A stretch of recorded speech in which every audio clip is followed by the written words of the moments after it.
कधीच नाही चुकणार तुमचे फेवरेट टीव्ही शोज झी5 सोबत, तेही एकदम फ्री।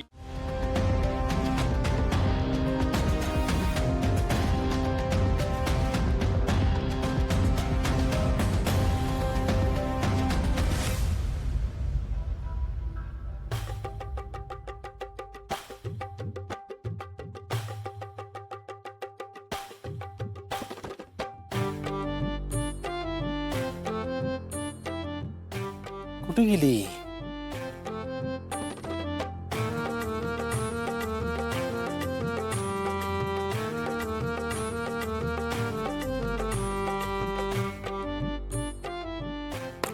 बदग्या झाला का पाठलाग करून?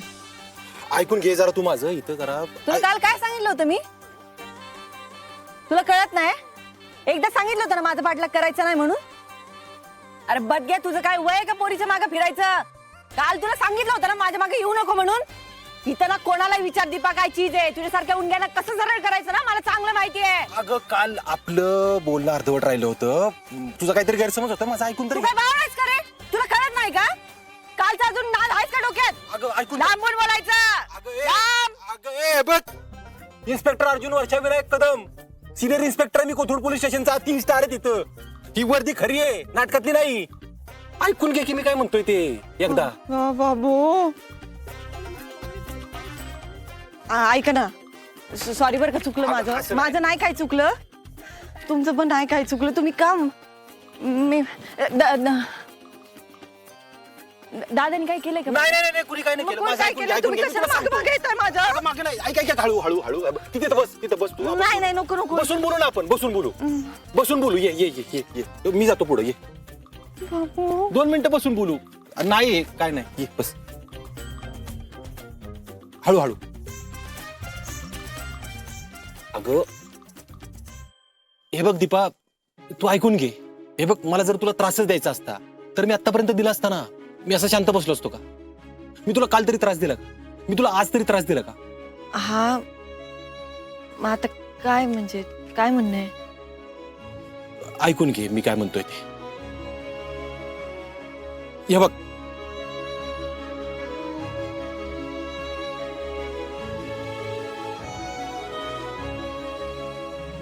ही अपर्णा सुरेश माने माझी बायको आहे, पुणे जिल्ह्याची कलेक्टर।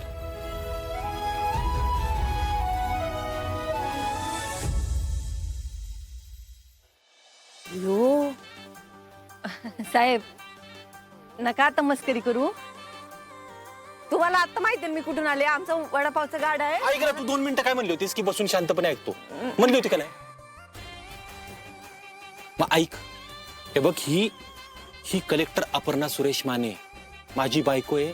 ही आणि तू सेम टू सेम दिसता, हेच खरं आहे। तुला खरं वाटू नाही तर नाही वाटू। मागच्या आठवड्यात तिचा ऍक्सिडेंट झालाय काठाजवळ, तेव्हापासून बेपत्ता आहे। ऐका ना साहेब, नाही म्हणजे जे झालं ना ते लय वाईट झालं। काय करू आता मी? हे बघ दीपा, मला आणि आप्पीला जवळपास 8 वर्षाचा एक मुलगा आहे। त्यातली 7 वर्ष त्यांनी फक्त त्याच्या आई बरोबर काढलेत। त्या 7 वर्षात त्याच्याबरोबर ना मी होतो ना आमच्या फॅमिली मधलं कोण होतं, त्यामुळे त्याला त्याच्या आईबद्दल लय लाळ आहे। जसा हा ऍक्सिडेंट झालाय आणि आप्पी बेपत्ता झाली आहे ना, पोरग कावरबावर झाले। नीट जेवणा, खायना प्यायना, नीट झोपना, कुणाशी काय बोलाना, मला त्याची काळजी लागून राहिली आहे। साहेब लय वाईट झालं बरं का हे।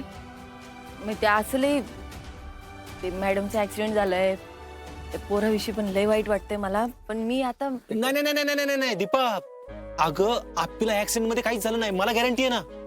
मला फक्त आप्पीला शोधायला, ती कुठे कशी नेमकं काय झालंय ना हे सगळं बघायला थोडा वेळ लागतोय। आणि तोपर्यंत माझा अमोल त्याच्या आईशिवाय नाही राहू शकत ग, म्हणून मी तुझ्याजवळ आलो।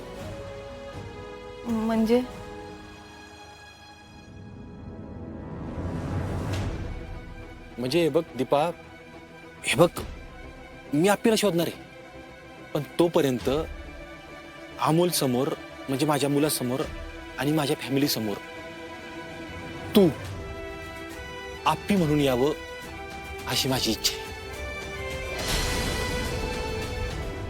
बाद झालं. मला नाही जमणार. साहेब थांबा जरा. तुम्ही आता जे काही सांगितलं ते मी ऐकून घेतलं का नाही? घेतलं का नाही? आता तुम्ही जे काय म्हणताय ते मला नाही जमणार. अगं एवढं सगळं सांगितलं तरी काय नव्हे तुला? ओरडायचं नाही हा. ओरडायचं नाही अंगावर. आता तुम्ही जे काही सांगितलं ते मला साफ खोटं वाटू राहिलं. पण ऐकलं ना? आणि असं लई खरं. मी बहुरूपी नाही, मला हे जमणार नाही. सारखं त्या बदल्यात मी तुला पैसे देतो ना. हे बघ 10,000 रुपये. तुझ्या भावंडाचा सगळा खर्च भागेल. शाळा, कपडे बिपडे सगळं. 10,000 रुपये. बरं दिवसाला 10,000 रुपये देतो. दिवसाला 10,000 रुपये. पैशासाठी काम करणारी वाटले तुम्हाला? मला माझं आणि माझ्या चिलीपिलीचं पोट भरता येतं. याची गरज नाही मला. सारखं बाजूला. दीपा थांब.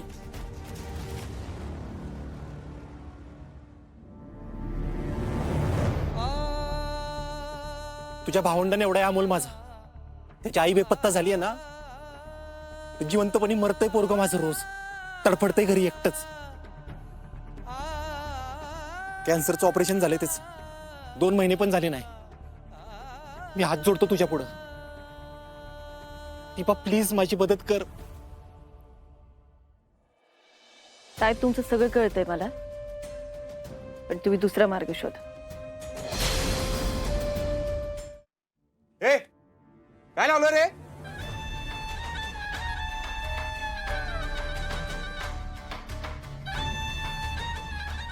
त्या दिवशी बघितलं होतं मी. माझ्या बहिणीचा फोटो घेऊन फिरत होता. काय रे, का माझ्या बहिणीच्या मागे फिरू राहिला रे? काय बोलला?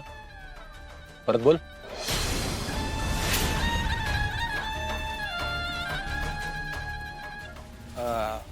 म्हणजे साहेब, बारकी बहीण ना ती माझी. तिची काळजी घ्यायला पाहिजे ना मला. नाव काय तुझं? राजा. हे बघ राजा, माझी बायको अपर्णा, तिच्या जागेवर तुझी बहीण दीपा, तिला थोड्या दिवसांसाठी घेऊन जायला आलोय. थांब.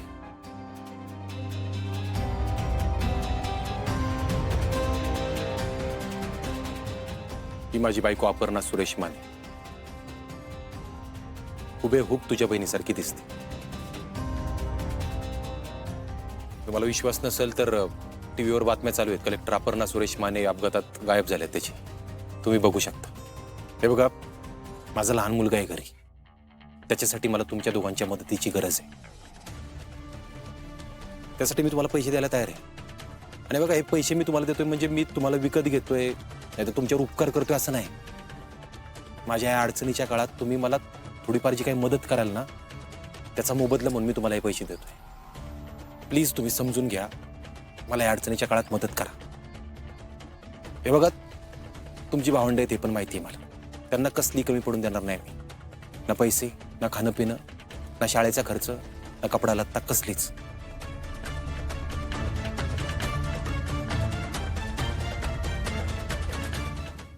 झी5 ॲप डाउनलोड करा आणि पहा सर्व एपिसोड्स एकदम फ्री.